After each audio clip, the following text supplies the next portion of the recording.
Muchas gracias a todos por haber venido. Estaba pensando si estamos todavía en el 30 o hay que quitar esto, pero no, es de octubre a octubre, o sea que todavía estamos celebrando nuestro 30 aniversario.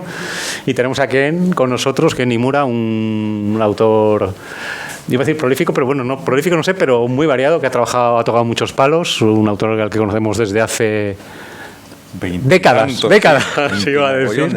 20 cuando él tenía 11 y yo 16, para ser exactos.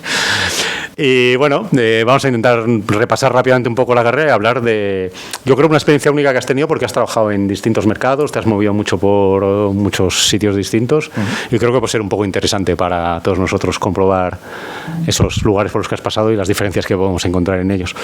Empezamos, eres del 81, naces en Madrid y ahí empiezas a desarrollar tu carrera y como casi toda la gente nacida en esa época, lo primero que hay es háztelo tú mismo, ¿no? Fanzines. Sí,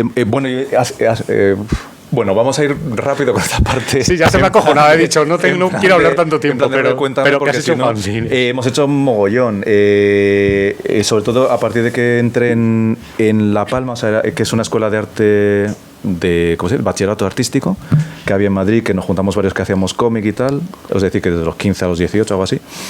Es cuando, pues eso, el hacer fanzines, participar en concursos y hacer básicamente lo que fuera.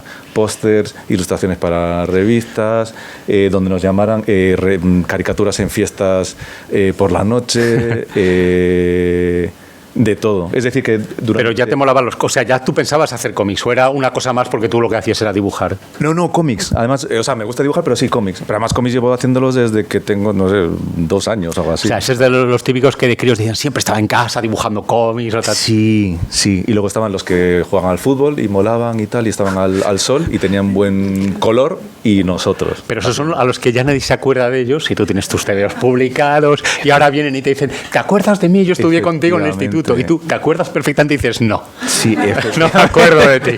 La venganza. Y como no nos dio el sol, pues tenemos mejor piel.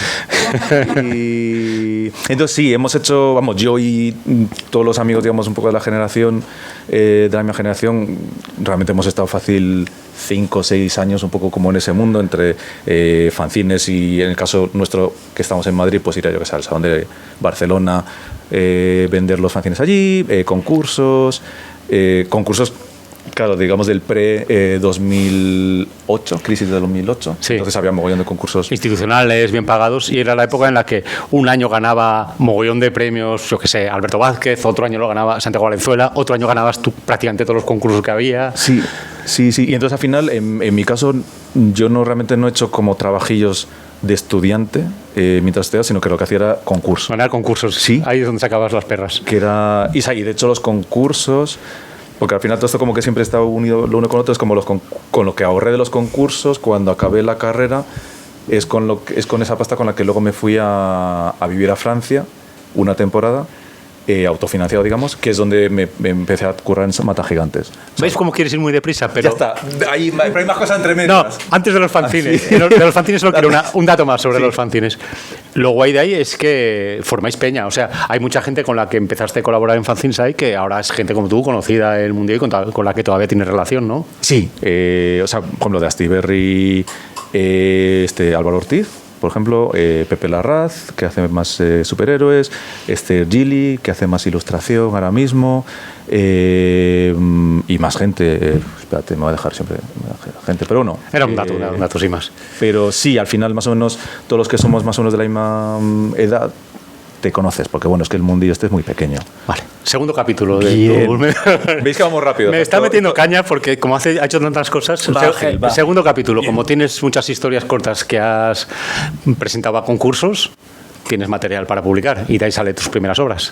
Sí, es decir, tenemos uno que se llama Otras Jaulas, que está publicado por Astiberri, pero hace 20 y tantos años. Queda algún ejemplar, Queda algún ejemplar. Pero bueno, lo que es... No lo he traído porque no sé si te iba a dar hasta vergüenza. Que conste que no creo que es para avergonzarse, que es un TV súper chulo. Además que empiezas a experimentar con color que luego lo abandonaste. Sí, y sobre todo, hombre, lo divertido de historias cortas, estas de concurso, que te permite probar muchas cosas muy diferentes. Es decir, que yo sí que noto que a lo largo de todo el tiempo que he ido haciendo cosas, claro, ha ido cambiando poco a poco un poco también el estilo, el enfoque, las cosas que me gustaban y por tanto lo que hacía. Y entonces sí, cuando ves el Otras Jaulas, sí se ven influencias muy concretas de cosas que ahora mismo a lo mejor no son tanto... Claro, pero en Otras Jaulas y en otro que es del mismo sistema de recopilación de historias que se llama Historietas, ¿se llamaba? Sí, creo que sí. En esos dos yo lo que veo es un Ken, primero muy joven, con muchas ganas de experimentar y sobre todo muy jugón, ¿no? Con esto me parece una locura, voy a probar a ver qué tal queda, ¿no? Que te da por probar formas narrativas, cosas que luego aplicarás o no. Sí, que es lo bueno del formato, digamos, de historia corta, de 2 páginas o 3, que bueno, es muy dinámico. Porque claro, ahora cuando... me planteo hacer un proyecto, aunque lo llamemos historia corta, van a ser mínimo fácil, a lo mejor 20 y tantas páginas o algo así. Y ya si te planteas hacer un cómic en serio, últimamente es que ya te has planteado a lo mejor en 400 páginas para empezar, también con el tiempo extra que lleva. Entonces, eso sí que lo echo de menos, el trabajar en cositas así cortas que dices, que muchas veces era en plan de, lo haces en una noche, en plan de, te pones y por la mañana ya tienes una historia corta hecha. Eso es muy chulo. Y ahora es como que... Eso muy pocas veces, ¿no? Alguna historia corta que te han encargado en Marvel o en algún proyecto de esto, pero son cositas muy pequeñas y además igual muy dirigidas, ¿no? Sí, y además últimamente estoy diciendo que no a muchas, porque me apetece como concentrarme... Al final, hacer cómic lleva mucho tiempo y... el año pasado, o sea, llevo mucho tiempo con esta movida, en plan de cómo gestionar el tiempo, porque yo creo que... O sea, de hecho, yo creo que como resultado de no haberlo gestionado bien durante toda la vida. Entonces, es decir, que hay gente mucho más joven que yo que lo gestiona mejor y que produce más. Y una de las maneras, digamos, de gestionar el tiempo es decir que no. Que es una cosa que yo he tardado mogollón de años en aprender a decir que no, que es una movida. A mí me sigue costando mucho. Pero bueno, es la única manera a veces de poderte concentrar en ciertas cosas. Y sí que es cierto que en la época, digamos, de las historias cortas, que también estaba empezando, era la época en la que no decía que no a nada. O sea, era como cualquier cosa, por bizarra que fuera, es como lo hacíamos y molaba. Mientras que era últimamente, quizás la cercanía de la muerte, todas estas cosas, hace que tengas que... Pues sí, es que en plan de... Pues que... De hecho, yo no sé si le pasa a mucha gente, pero... Sí. Sí, que trabajando en tocomochos como estos... bueno, me imagino que en el director de cine es lo mismo, que es en plan de, bueno, me quedan X pelis. Hostia, no hay un autor, ni 2, ni 3 que me esté acordando ahora que dije, me quedan 8 álbumes, tengo que hacer algunos muy buenos, solo puedo... Sí, es eso. Estáis puto locos, ¿eh? Cagas, ¿Cómo estáis? bueno, joder. Ya, no voy a decir que... Así. Bueno, no voy a decir nombres. Pero sí, hay un poco eso, mientras que, bueno, en tiempos de los fanzines era como barra libre de tiempo. Vaya. Entonces, antes de esta crisis existencial, sí, joder. Haces historias cortas, se van recopilando en distintos álbumes. De repente, ¿dónde está quién? Y nos sale un TVO en Image con Joe Kelly. ¿Cómo hemos llegado? Claro, en el mercado americano, que sí. En realidad se gesta en Getxo, o sea que el tema es mucho más cercano. O sea, en concreto aquí es fácil de... Pues, porque no me acuerdo en qué año ha sido, pero no, el 2005 o 6 o algo así. Por ahí tendría que ser, sí. Y yo estaba también aquí firmando con alguno de los álbumes, coincidió que estaba al lado, charlamos, un tipo majete, que había sido guionista pues, para Marvel y demás, y tiempo después me escribió en plan de, oye, que tengo un guión... si te apetece echarte un vistazo y tal, y era el de La Mata Gigantes. ¿Dónde estabas tú entonces cuando te escribe? ¿Todavía aquí en Madrid? Sí, estaba en Madrid y lo único es que no había acabado la carrera. Entonces le dije en plan de, mira, me mola, pero necesito un año para empezar a trabajarlo porque estoy acabando los estudios. Y el tío esperó. Que luego, con el tiempo, hablando con él, me enteré, o sea, no es que fuera un secreto, pero que realmente ese guión ya estaba acabado, ya había sido... enseñado a dibujantes que habían dicho que no, por suerte para mí. Pero bueno, yo dije que sí. Y esperó, eso sí. Una vez dijiste que sí, no seguía. Sí, menos mal. Pero lo que sí que de repente tuve ahí un momento que fue en plan de, ostras, lo que no voy a poder hacerlo es... Bueno, no es cierto. Pero bueno, me dio como la movida en plan de... necesito el espacio para hacerlo. Y como estaba todavía en casa de mis padres, en plan de, pero aquí no voy a poder hacerlo. Entonces tuve como la suerte de que encontré, bueno, es una historia larga, pero encontré un apartamento muy barato en París y fue en plan de, voy a pillar los ahorros, me voy a ir a París, que mola, y voy a currar solamente en el cómic. Y ya veré. Y me fui en teoría por 3 meses y me moló El la ambientillo. rutina y tal, y fue en plan de, pues me voy a quedar un poco más, y al final me quedé como 3 años, me parece. Porque es que mola un montón. ¿Y 3 años currando en el cómic o 3 años en París? En París, o sea, curré en el cómic yo creo que un año y, no sé, como un par de años. Luego, como tenía que subsistir, pues estuve dando clases, haciendo cosas, ilustraciones, participando en proyectos y tal. Pero eso, digamos, lo que es de cómic, realmente hice esto. Y salí en Estados Unidos, que yo tampoco contaba con trabajar en Estados Unidos. Es decir, que... ¿Tú no te habías enfocado, porque sé, como otros dibujantes que están preparando dossiers para, dicen, bueno, voy a entrar allí, a ese mercado? No, yo para ti era ajeno a ti de primeras, ¿no? Sí, bastante. y luego es curioso porque este año, por ejemplo, estuve con estudiantes que era una especie, un módulo profesional, se llama, de cómic que hay en Madrid, en Alcalá de Henares. Entonces, que tienen la misma edad que yo tenía cuando estaba en la facultad.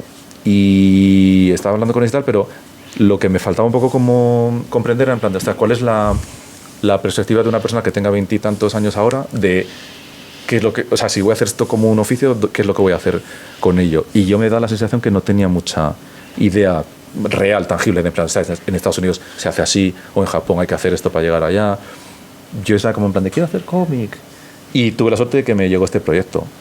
Y bueno, dibujaba mucho, ¿no? Pero como que no tenía una idea muy concreta de carrera ni nada, yo creo. Pero en este proyecto ya hay un momento en que dices, vale, he hecho muchas historias cortas, pero esto no es eso. ¿Cómo me lo planteo? O sea, te tiraste directamente y dices, bueno, hago los diseños un poco y empiezo y ya lo acabaré. Me tiré a la piscina. O sea, es decir, yo le dije a yo que quería hacerlo, pero yo no había hecho nada tan largo, ni sabía si podía hacerlo. ¿Era blanco y negro desde el principio? No, iba a ser blanco y color, pero por eso yo le dije en plan de... bueno, hay varias razones para hacerlo en blanco y negro. Uno era, como esto es autofinanciado, porque no teníamos editorial al principio, era en plan de, me parece más realista hacerlo en blanco y negro por volumen de trabajo. Y luego, como me gusta mucho el manga, era en plan de, tenía un poco como el fantasma, en plan de, molaría hacer una cosa que luego pudiéramos en un momento dado, de alguna manera, sacar en Japón. Y luego también porque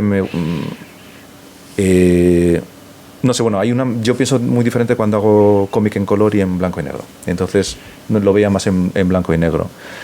Y salió por Image, que es una editorial muy peculiar en Estados Unidos porque fue fundada por dibujantes de cómic, como para tener una editorial donde poder hacer proyectos fuera de lo que en su momento, en los 90, eran como las dos grandes editoriales, que eran DC y Marvel.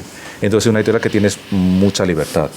Y yo, como venía como he hecho muchos fanzines, el Matagigantes original se lo di ya diseñado, o sea, les daba todo para imprenta. Imprenta. De hecho, como hiciste con otras jaulas, prácticamente. Sí, o sea, eso ya lo habías hecho siempre, lo del diseño tú. Sí, me gusta siempre hacerlo. Y de hecho se nota tu mano para el diseño, ¿no? Yo creo que eso es una cosa que... Sí. Luego es curioso, he trabajado después con diseñadores, de darles el material y tal, y me gusta mucho porque la verdad es que ves ahí... joder. Menos mal. El trabajo en profesional. Pero hay una parte ahí como, no sé, que concibo también un poco como el objeto como tal, que me gusta mucho. Sí, bueno, de hecho esto es cuando primero se publicó como comic book y ya los diseños de portada eran como muy impactantes para lo que había, eran muy distintos, buscabas ahí, ¿no? Sí, puede ser, tampoco me lo planteé mucho porque... O sea, era como podías, otra cosa es que luego coincidía. Y tampoco conocía mucho el mercado americano, yo creo.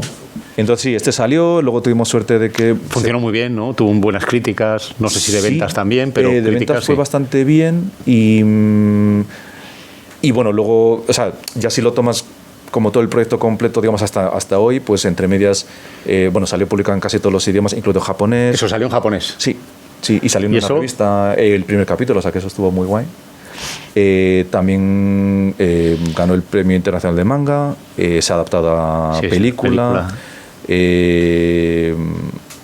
No sé, o sea, que ha hecho todo lo que podía hacer, ¿no? El recorrido lo ha hecho completísimo. O sea, claro, cuando haces el cómic estás en casa dibujando, pero es en plan de nada, es un cómic que, o sea, es decir, yo conocí a Zoe Saldaña por haber hecho este cómic. No está mal. Y es en plan de, es una cosa como muy rara. Sí. Porque no forma parte de... No estaba cuando preparaste el cómic y dices, pues si esto va bien, conoceré a Zoe. No tiene ningún sentido, pero por eso también es divertido, porque yo me lo tomo o sea, por un lado estoy siempre muy agradecido por estas cosas que suceden a partir de hacer un cómic y también, joder, lo vives como si fuera la última vez porque puede que sea la última vez. Claro, pero de todas maneras también es un cómic que tiene una vida muy larga, ¿no? Sí. Que siempre sigues recibiendo, o cada cierto tiempo hay un feedback o hay una noticia nueva sobre él, pero eso también me lleva a una reflexión de tal y como salió fue todo, entre comillas, que quieras ponerlo, pero fue un gran éxito. ¿Eso te supuso un problema a la hora de qué voy a hacer después? ¿O tú tenías claro por dónde ir? ¿O al revés? Yo creo que sí. Es decir, que en su momento no me di cuenta, pero joder, tienes un poco como la cosa, en plan de pues tienes ahora que... Bueno, uno, te crees que todo el monte es orégano, es decir, que en plan de pues ahora ya todo lo que haga, vende.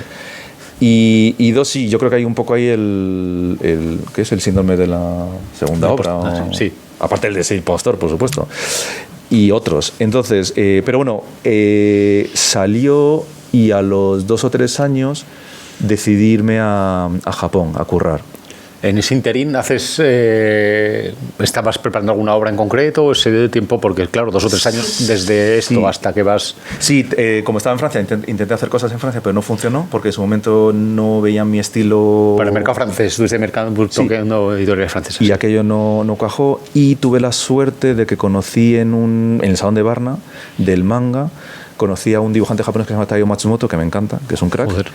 Y a través de él fui a Japón de visita, me presentó a su editor, que curraba en una revista que se llama Ikki, que es muy chula, y me propusieron en plan de, bueno, pues si quieres, como ya habían visto esto, en plan de, pues si quieres podemos probar a hacer algo y tal, pero como el curro en Japón es un poco diferente, es decir, Mata Gigantes, que es para Estados Unidos, se hizo todo en remoto, pero para trabajar en Japón...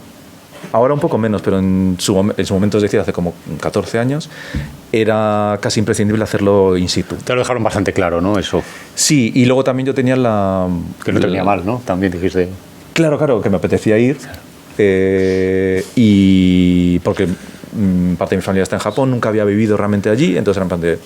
¿Qué será vivir allí? ¿El japonés lo tenías fluido o no tanto como...? Porque defenderte sí, ¿no? Lo tenía, pero esto es otra movida que, si lo pienso ahora un poco en retrospectiva, el Henshin, que es la obra que acabé haciendo con esta editorial, con Shogakukan, la hice toda en japonés. Y es un poco o sea, flipante no para bien, pero en el plan de, hostias, que es que... Ahora lo piensas y no. Pero es que no tiene ningún sentido. Es decir, que yo me fui allí y empecé a currar como si fuera japonés, pero no tenía el nivel de un japonés ni de dibujo, ni de lengua.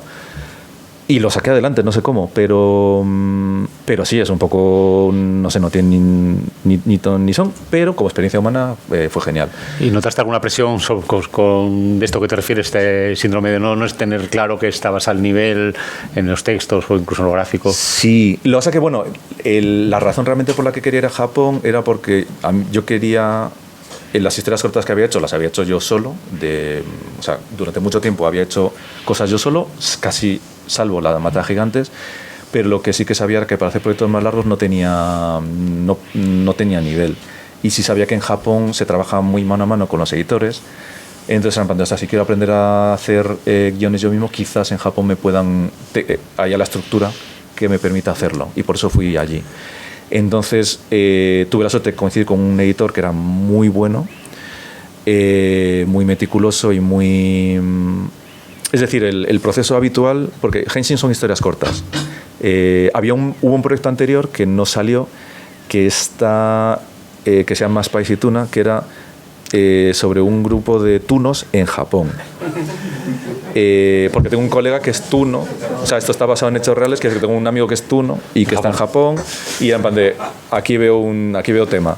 Y de hecho, el prototipo que hice para ese proyecto creo que está en historietas, o está en algún no me acuerdo, está en algún recopilatorio. Es que cuando estás contando me sonaba de algo, no sé de qué, sí. Eso lo intentamos desarrollar, no salió adelante, y entonces el editor me dijo en plan de, mira, hemos reservado un espacio para ti durante un año en la web que tenemos para que vamos a publicar cómics, y dicen en plan de, venga, vamos a pensar algo de cero. Y entonces al final lo más sencillo fue trabajar en un proyecto de historias cortas, que es un poco como hacen los japoneses para comenzar. A rodarte un poco, ¿no? Sí. La dificultad que tiene obviamente es que al ser historias cortas cada mes es un proyecto nuevo de cero. ¿Ibas mes a mes? O sea, cada historia está hecha en un mes. Sí, había meses más largos, meses más cortos, y en este caso además cada historia tiene casi un estilo diferente y tal. Y fue intenso. Y lo que pasaba muy a menudo era que yo llegaba con el guión, con el storyboard, que es como se trabaja en Japón, al editor. Lo que sucedía siempre, cuando llegaba con el guión y era en plan de, este guión es de puta madre, en plan de, ese me lo echaba abajo a la primera. ¿Pero te los tiraba el todo o te corregía o cómo iba? No, el tío es muy bueno. Es decir, que lo veía, me lo leía y me decía en plan de, esto está bien, pero un momento, en esta escena que hay, ¿por qué hace esto aquí? Y de repente la historia se derrumbaba entera, porque había algo ahí que yo no había visto. Y entonces en algunos casos me ayudaba en plan de, venga, vamos a... Bueno, pero si ponemos esta escena aquí, cambiamos esto y tal, y a veces funcionaba y otras veces no. Y otras veces había que volver a... De cero, o sea, te ha tirado historias que llevabas... No tirarlo en plan de... Ya, sí. Pero que lo veía yo que en plan de, vale, esto no va a ningún lado. Y al contrario, curiosamente, otras veces que no... Que iba en plan de, ay, esta me ha quedado chunga, esas pasaban. Con lo cual... o sea, a nivel, digamos, de en plan de cuál es mi intuición sobre la calidad de mi obra, cero. No tengo idea. No, de verdad. La que casi pillo directamente, tal cual está en el cómic, es una que es, no sé qué se llama, Mi gatito y yo, algo así, que es medio semi-autobiográfica, algo así. Esa, por ejemplo, ya te digo, yo llegué temblando, digo, ay, me va a echar abajo esta, me va a decir que esto es una patochada. Y esta, sin embargo, la pilló. O sea, que es que... Sin correcciones. Con algunas, pero poquísimo. Mientras que en otras historias era un trabajo mucho más intenso de armar la estructura de la historia, las motivaciones de los personajes y demás. Entonces, bueno, como proceso de aprendizaje fue chulo, pero fue... O sea, si lo pienso ahora, en plan de, era una locura. O sea, como en plan de... He llegado a un nuevo país, a un nuevo barrio... yo qué sé, es que no tienen pie ni cabeza. Pero bueno, se hizo y en el fondo Henshin para mí es un poco como un diario, por así decirlo, de un año de mi vida allí, de cosas que iba viendo, de cosas que iba pensando. Tú ahora al ojearlo recuerdas cuando hiciste las historias. Sí, porque la mitad realmente están basadas en cosas que me pasaban. Iba a tal sitio o visitaba un sitio y me gustaba un escenario, en plan de puedo pillar este lugar para una historia. Realmente las autobiográficas son en cierta parte reales, muchos sitios que salen amigos, salen sitios conocidos, aunque nadie lo sabe, y luego la mitad de los personajes que tienen nombre tienen todos nombres de algún sobrino mío de Japón que, bueno, no creo que lo sepan, pero bueno, igual lo descubren al ver el vídeo. Espero que estén contentos. Bien, entonces eso se publica, tal y como te habían dicho, tanto tienes X números de publicaciones en la web que va a estar. ¿Te lo recopilaron en volumen después? Sí. ¿Eso te lo habían dicho que lo iban a hacer? Sí. Y luego lo normal hubiera sido que hubiera ya trabajado en un proyecto más largo con la misma editorial, pero la revista cerró. Entonces luego intenté montar proyectos... es decir, al final si hablo de lo que hago, os juro que la mitad es hablar de cosas que no se hicieron, porque es que al final es casi tan importante lo que no salió, porque digamos que fue un poco como una motivación para cambiar de dirección o para probar una cosa que al final sí que salió adelante. Además, para nosotros es interesante porque lo que salió ya lo conocemos, o sea, claro. nos interesa cómo llegas de cómo pasas de uno a otro, claro. Claro, y al final, realmente, entre este y lo siguiente que hice, lo siguiente que lo que es publicarse, creo que fue Umami. Umami sería que eso el siguiente, fue un ¿no? webcómic para Estados Unidos. Que fue con lo que te llevaste a Eisner. Sí, porque había probado a trabajar a montar proyectos en Japón durante 2 o 3 años y no funcionó ninguno. Y aguantas, presentas uno, no funciona, presentas otro, o supongo que habrá momentos duros ahí, ¿no? Sí, y sobre todo claro, esto es una cosa que no se habla mucho, digamos, del cómic, pero yo me gusta hablarlo sobre todo cuando hay autores o dibujantes más jóvenes, que es en plan de, claro, esa parte de preproducción, que es como se llama esta etapa de gestionar ideas, concebir desarrollar, ideas y desarrollarlas, esa no la paga nadie más que tú mismo de tu bolsillo. Entonces dura lo que dura tus ahorros, básicamente, y si te lo puedes permitir, ¿no? Entonces, bueno, en mi caso realmente eso consiste en luego hacer otros trabajos de ilustración u otros en paralelo para poder tener esos ingresos, ¿no? Entonces, para ti todos los trabajos de ilustración son siempre un medio para el fin, que es poder hacer otra historieta, o ya lo entiendes como un trabajo aparte. Ahora sí, es decir, que durante un tiempo hacía las dos cosas en paralelo. Ahora sí que ya ha llegado el punto en el que en ilustración, sea, si fuera música, sería en plan de los cómics son como álbumes y esto los hago yo como yo quiero, y las ilustraciones son más como singles, y entonces no me importa tanto hacer colaboraciones, con sí, claro. Y además me gusta mucho porque eso, como la ilustración es más dinámica porque es más rápido de producir, y tiene más visibilidad y tal, es muy divertido, pero el cómic, después de haber intentado hacer mucho, bueno, un par de veces cómic de encargo, o sea, no como mata gente, sino realmente que alguien llegue y me diga, tenemos este proyecto, ¿quieres hacerlo? Y que me costara porque no conectaba con el material, me di cuenta que es eso, que si no tengo una implicación realmente con lo que estoy intentando hacer, a mí personalmente me cuesta. No es que no pueda, es decir, en un momento dado, si hay una hecatombe y en plan de no hay más opciones, lo puedo hacer porque soy un profesional, pero que creo que el valor que yo pueda aportar haciendo algo, y si algo digamos que decido que es cómic, es haciendo proyectos en los que realmente creo, y proyectos que creo que en cada momento, digamos, merece la pena enseñar o sacar, digamos. Y entonces, después de esos 2-3 intentos de buscar un proyecto para la industria japonesa, por todo lo personal que quieras hacer, pasas a Umami, que es un proyecto para Panel Syndicate, sí, que es un proyecto para una plataforma, pero es un proyecto personal, y que ahí supongo que, aunque Marcos sí que haría una cierta labor de editor, o una bastante labor de editor, que eso ya nos contarás, sí que era una obra muy libre y muy personal, ¿no? Sí, Umami, que no lo tenéis aquí porque es un webcómic, es decir, que si buscáis que Nimura Umami os sale online y lo podéis leer gratis. Pero se puede pagar también por leerlo, o sea, está la opción, sí. No tienes por qué leerlo gratis. Y ese proyecto, o sea, no me voy a enredar mucho con la movida, pero quedó guay, ganamos un Eisner, que eso es un cojonudo y tal, aunque al final no lo hemos llegado a acabar ni a publicar porque no encontramos financiación para hacerlo. Pero una cosa que sí que me gustó mucho del proceso fue que trabajamos con varios editores japoneses, aunque estaba en inglés, porque a mí me gusta mucho el trabajo que hacen. Y entonces fue un poco complicado porque teníamos, cada vez que hacíamos un capítulo, traducirlo al japonés para enseñárselo al editor, para tomar las notas, para luego hacer la versión final, que era español e inglés en paralelo. Y entonces, a nivel logístico fue un pifostio. Pero el lujo, digamos, de tener el input de un editor japonés que son muy buenos, ayudó mucho al producto final. Entonces es una cosa un poco ahí peculiar, porque es eso, es un cómic, pero al final se hizo en online y demás, pero vamos, como etapa, no sé, como proceso de aprendizaje muy chulo.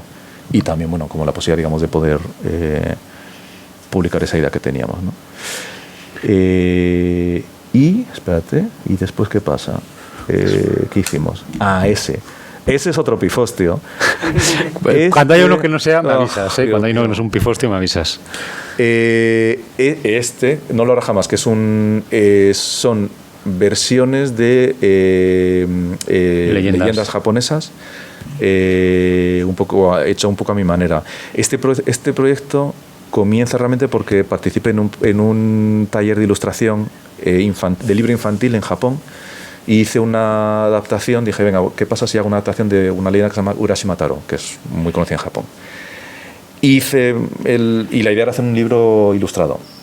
Pero más cortito, más rápido. Sí, nada, una cosa con muchos dibujos y muy bonita. Y al llegar al final del relato, que tiene un final como muy triste, era en plan de, no puedo con este final. Es una historia que conozco desde que soy pequeño, y desde que soy pequeño llevo pensando que ese final es absolutamente injusto. Y lo intenté intenté ajustarme a la historia original, pero no podía. Era en plan de, este final yo no puedo hacerlo. Y lo cambié. Dije en plan de, ¿qué pasa si el final no es como nos lo han contado, sino de otra manera? Pero al enseñárselo a un par de editores de libro infantil en Japón, me dijeron en plan de, sí, nos gusta la idea, pero no podemos publicarlo porque en Japón, si se publica, tiene que ser para unos niños, tiene que ser lo original. Claro. No podemos andar con tal. Y entonces lo que pensé era en plan de, bueno, pues entonces voy a hacerlo en cómic. Y este cómic entonces lo hice de nuevo. Lo escribí creo que en español, pero Y existen versiones en inglés y en japonés, porque se lo enseñé a editores japoneses y a mogollón de amigos angloparlantes, porque quería tener feedback de mucha gente. ¿Cuál es la historia? Que como son reescrituras de leyendas japonesas, quería que funcionaran tanto para un público japonés que conociera la leyenda original, como para gente que no lo conociera. Y entonces intenté... Sí, que te lías, sí. No tiene ningún sentido. Pero de nuevo es en plan de, bueno, como experiencia de crecimiento personal, maravilloso. En cualquier caso, la versión original realmente es la de Astiberri, es en español. La edición en inglés la supervisé yo entera. O sea, no la traduje yo, pero le di forma yo directamente. Y espérate que te iba a contar. Y bueno, la idea de este libro era sobre todo trabajar un poco la idea del tabú, como te pasa pues en la caja de Pandora o en muchas otras mitos y leyendas, porque digamos hay ese punto de en plan de no hagas algo y obviamente claro, lo vas a hacer. Y entonces a mí como elemento narrativo me parece como muy injusto, porque en el momento que tú introduces esa idea de no, le dices al personaje principal no hagas X cosa, lo va a hacer. Entonces me parece como una manera como de condenar a esos personajes a hacerlo, a una cosa que no deberían de hacer. Y entonces estas tres versiones son un poco como maneras de repensar qué pasaría si en vez de pensar estas historias desde el punto de vista de un narrador que está intentando transmitir una moraleja, si lo piensas desde el punto de vista de los propios personajes que están en la historia. Si realmente actuarían como creemos nosotros que actuarían o no. Con diferentes ¿cómo se dice? Finales. Sí. ¿En Japón salió también? No, este no. Lo saqué como autoedición, la primera historia en japonés, pero no. Algún día yo creo que sí que saldrá. Pero bueno, de momento ahí está. Ha salido en inglés, ha salido en italiano, búlgaro. ¿No te da un poco rabia eso? ¿No es una espinita ahí? Sí, lo que pasa es que ya en el caso de Japón, a estas alturas, lo que yo creo que va a suceder más bien es que, posiblemente quizás más con el proyecto que estoy haciendo ahora, o sea, el siguiente proyecto que haga, si hay suerte y funciona y hay manera de sacarlo en Japón, como salió La Mata Gigantes, que eso ya sirve un poco ya como de excusa para sacar otros libros que tenga ya editados. Entonces, llevo fácil 7, 8 años trabajando casi exclusivamente para el mercado americano, aunque realmente no era el objetivo inicial, pero ha salido a raíz de que salía la película de Mata Gigantes, con el Eisner de Umami y demás, ha llegado trabajo. Entonces, ¿qué colaboraciones, no historias con guiones de otro, historias cortas tuyas, un poco de todo? Un poco de todo, muchas ilustraciones. También he hecho para Marvel una historia corta, sino ¿cuántos capítulos fueron? Como 9 capítulos de una historia corta con un personaje que se llama Penny Parker, que es un personaje que sale en Spider-Verse, que es la niña con un robot. El arco, digamos, más largo que existe de Penny Parker es mío, pero no está en papel, está en la aplicación online de Marvel, que se llama Marvel Unlimited. Eso también me surge a partir de Umami. Y luego el último que he hecho en Estados Unidos fue el Sargento Inmortal. Acabamos con Sargento Inmortal, que... Sí. Otra colaboración con Joe Kelly, ¿la teníais pensada desde hace mucho? ¿Estáis buscando un momento para hacerlo o es una cosa que te llega de repente y dices, tengo otra cosa para ti? No, ya lo habíamos... llevamos años y años hablando de en plan de qué hacemos después, y de todas las ideas que me planteó, esta era la que más me gustaba porque era la que sabía que era la más personal y sabía también que era como la que él no quería hacer porque iba a ser como la más jodida de hacer. Es que para los que no lo hayan leído, es muy personal para el guionista porque sin desvelar demasiado tiene bastante, por muy aficionado que esté, de autobiográfico, y supongo que tiene que ser raro ser tú como el medium para contar una historia tan personal suya, ¿no? ¿No te obliga a eso, no te da cierto pudor o te sentiste cómodo? Pudor no, y luego o responsabilidad de Sargento Inmortal es que el proceso de trabajo que tuvimos era que yo, como el guión ya venía escrito por Joe, yo personalmente, o sea, no yo habla entre Dickens, habla entre la persona que más va a quedar como que este tío quién se ha creído que es. Hice las labores, digamos, de editor, como lo han hecho en otros casos de editor para mí. ¿Qué tal? ¿Lo vio bien o lo...? Sí, tenemos mucha confianza. Entonces yo lo que hacía era los guiones que él me pasaba los traducía a storyboard. Cuando ya tuve todo el libro, hice todo el storyboard del libro de una vez y le dije a yo, en plan de, y voy a hacer otra cosa que es, voy a hacer una reedición, o sea, voy a hacer un collage con este storyboard que hemos hecho, que es un 1 a 1 del guión, voy a hacer una versión mía. Te los voy a mandar los dos, los lees, y si no te gusta la mía, hacemos la original, no pasa nada. Pero digamos que la propuesta era en plan de qué pasaría si movemos escenas, si quitamos escenas, si añadimos escenas. Es decir, que hay algunas escenas que he escrito yo. Que era en plan de aquí me pide una escena de 2 páginas con no sé qué, y se lo mandé. Y en el caso de yo, como tenemos confianza o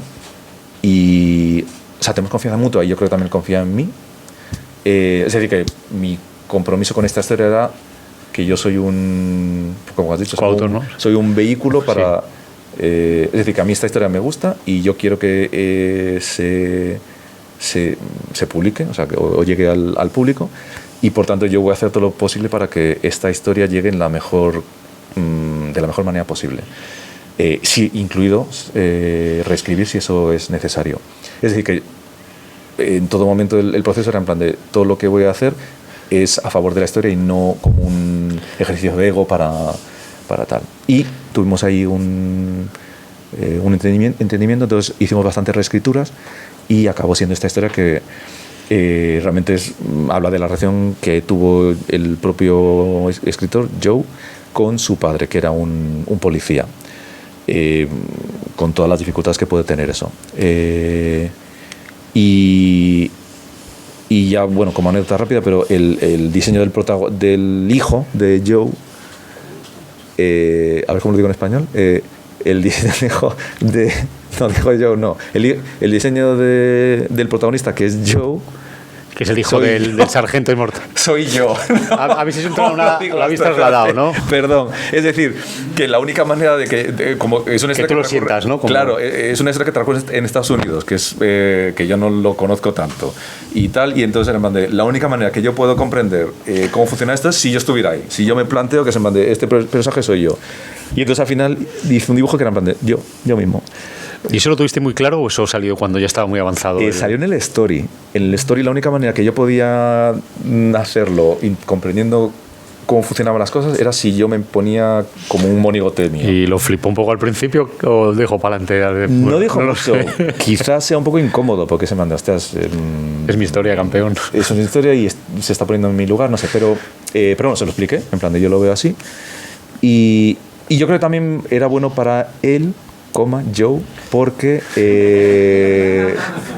le da también una cierta distancia, sí, que esto es muy importante. Es que lo que yo aportaba en este proyecto era, con la escritura reescritura también, era un poco el ver la historia de una manera objetiva, es decir, entiendo los sentimientos o las motivaciones de estas escenas y creo que de manera objetiva quizás esto podría contarse mejor de esta manera. ¿Qué te parece? Y bueno, era todo un diálogo. Pues es una cosa súper interesante, ¿no? Tiene que ser bastante enriquecedor ese feedback y ver esa confianza, ¿no? Poder trabajar de esa manera y sentirse tanto, no el dibujante de esta obra, sino el coautor, ¿no? Que es lo que te ha permitido este tipo de trabajo, ¿no? Sí, y todo esto, ya te digo, siempre desde el punto de vista de la historia es suya, que dice que yo no he vivido esa realidad y yo estoy ahí realmente para ayudar. También te digo, lo mismo que con Joe funcionó muy bien, este proceso lo he intentado hacer a veces con otros autores y no ha funcionado. Que yo entiendo que hay veces que la gente no quiere, que tiene un guión y no quiere que anden ahí toqueteando. Entonces, en este caso, bueno, coincide que es una persona con la que llevo trabajando mucho tiempo y que sabemos cómo somos y, bueno, tenemos confianza, vaya. Como ya estamos al final de la obra y tampoco quiero extenderme mucho, solo una cosa que no hemos tocado. Hemos hablado un poco de tu carrera, pero a mí una de las cosas que más me gustan de tu trabajo es la evolución artística, cómo ha sido siempre como a la raíz, a simplificar, a buscar mucho más que la virguería, porque los primeros trabajos, si hablamos de otras jaulas, hay demostraciones de dibujo bien, y aquí no es que no dibujes bien, que yo creo que no has dibujado mejor que en la última obra, sino que vas a simplificar, sobre todo a buscar expresividad, ¿no? A buscar que la narración fluya a un cierto ritmo, estás más preocupado del ritmo, de los planos, del ritmo de lectura, de la expresividad de los personajes. ¿Eso es algo que te ha salido natural o es una obsesión que has tenido con el tiempo de ir buscando depurar estilo, simplificar? ¿O es algo natural que es porque lo que tienes en la cabeza y a lo que te lleva cada nuevo proyecto? Yo creo que es consecuencia para bien de haber currado mucho en Japón y de estar como muy metido en la idea de, en plan, de el cómic realmente es narración y demás. Y también tiene que ver con la manera que ahora ya, o sea, con el tiempo, cómo afronto el cómic o cómo lo entiendo, que es realmente lo que tenemos en los libros. Realmente son como garabatos o signos o cosas que tenemos sobre un papel, que lo que sirve es para transmitir una idea que yo tengo en la cabeza y que el lector sea capaz de reproducirlo en su propia cabeza. Y lo que está en el libro realmente son como los elementos necesarios para que esa reproducción se haga de manera... Que sea lo más simple y transparente posible, ¿no? En la obra, de tu cabeza a la suya, ¿no? Como quien dice. Sí. Entonces, al final, es decir, que una cosa que a veces... o sea, una cosa que yo no haría en un cómic es una doble página hiper currada como guión de detalle, porque, por ejemplo, ¿no? Como una demostración, o sea, no como demostración, pero quiero decir, una cosa que fuera como una locura, porque eso ralentizaría la lectura, por ejemplo, haría que te quedaras en esa página. Y es decir, que me alegra mucho más cuando alguien me dice, en plan, me he leído el cómic tal y no he podido parar de leerlo hasta el final. Me he leído el tochazo y no he podido soltarlo, ¿no? Desde que he empezado. Eso es el triunfo. Pero pasando por encima de la idea de, esta viñeta, la viñeta de la página 33 es la hostia, es en plan de, si ocurre me alegra mucho, pero es menos el objetivo. El objetivo realmente es casi que no esté yo ni presente como dibujante, que es como te pones a verlo y llegas al final y te has quedado realmente con el corazón de la historia, que realmente es lo único que a mí me importa, ¿no? Y yo creo que, no sé, bueno, por ejemplo, con La Mata Gigante sí que ha pasado que, bueno, desde que se publicó han pasado casi 15 años, ponle. Y bueno, se sigue reeditando, sigue estando ahí, entonces un poco la esperanza también es, son obras que quizás son menos llamativas en el momento que salen, pero creo que duran en el tiempo. Que eso, bueno, eso creemos. Pero bueno, sí. Ojalá. Por lo menos has hecho todo lo posible para que no sean obras coyunturales y... Sí, yo creo que sí.